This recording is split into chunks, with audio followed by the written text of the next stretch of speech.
Herkese merhaba arkadaşlar, kanalıma hoş geldiniz. Yeni bir videoyla karşınızdayım. Türkiye'nin güzel oyuncusu Ebru Şahin'den yepyeni görüntüler geldi. Ben de bu muhteşem rengarenk güzel görüntüleri sizler için YouTube kanalımda video halinde sunuyorum.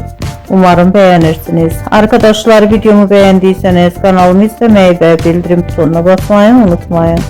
Şimdilik benden bu kadar olsun. Yeni videomuzda görüşmek üzere. Hoşça kalın, sağlıklı kalın. Umarım videomu sona kadar izleyeceksiniz ve beğeneceksiniz. İyi seyirler.